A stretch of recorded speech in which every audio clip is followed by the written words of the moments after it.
At one time, Jesus was passing by with his disciples.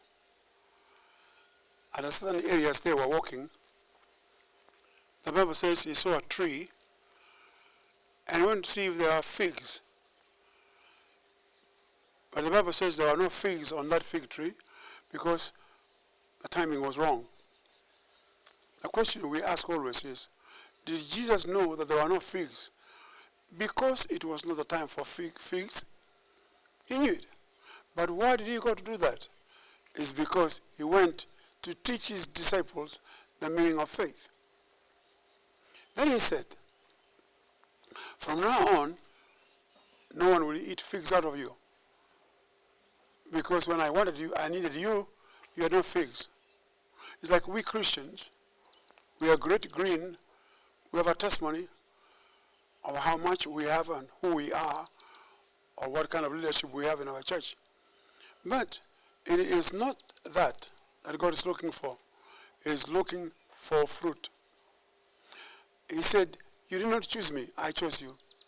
That you may go out there and bear fruit, and that your fruit should remain. Saints, pastors, bishops, great men of God, evangelists, hear this. Fruit is not just the kipacha kuhubiri. No. It's how we live ourselves. Do we live by what we preach?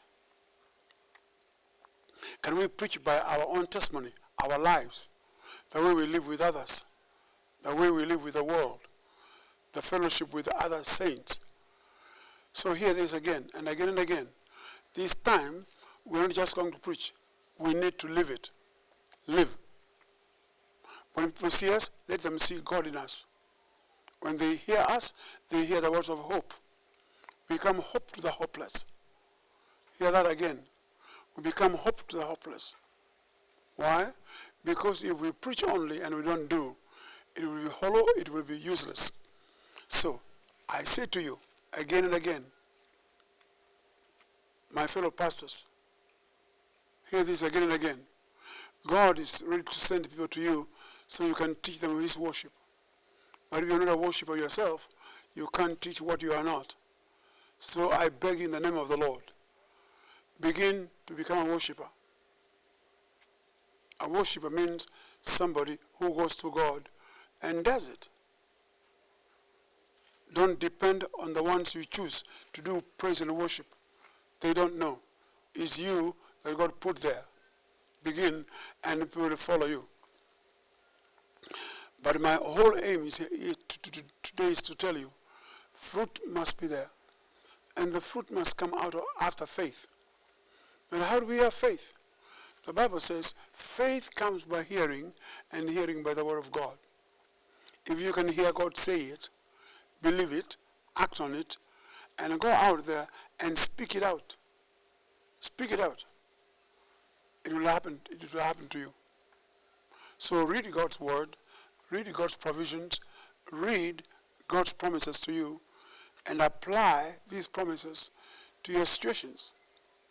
In a home, in a marriage, in a business, even on the road when you are driving, claim those promises with your lips.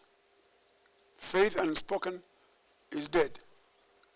Base your claims on it because you heard from God, and it will be so. It may not act immediately, but believe you me, right ahead of you, the days to come, you will discover that God has stepped in and helped you. So I encourage you, these days, we don't see anything in the future. It's cloudy, it's so foggy, no clear picture of the future of what you will be or what your children will be. Believe you me, ahead, Jehovah is there. Ahead, God is still there. He has not vacated his throne. Things are happening, maybe against you, but I want to remind you, God is still on the throne. So look up and keep saying, God, I know you see. I know you hear. I know you care. I depend on you. Say it with your mouth. Anything unspoken is fruitless. Believe the word and speak. So Jesus told his disciples, you see that fig tree? And they said, it's the one you cast yesterday. It is dried up. At that time Jesus did it. He didn't wait to see if it is drying up, but they passed there the next day. It was Peter who reminded him, the tree that you cast yesterday. There are things that you may pray about or command them to come, and they may not happen immediately. But thank God, if you have said it, it will happen. All you need to do is to go your way. Not just expecting. Begin to thank God that you have said it, so it will happen. It will be so. Let me give you a testimony. Out here in Nairobi, 2 doctors called me and said, Dr. Kayo, I said, yes. We have a woman here, yes. She came to City Hall, where you had meetings, yes.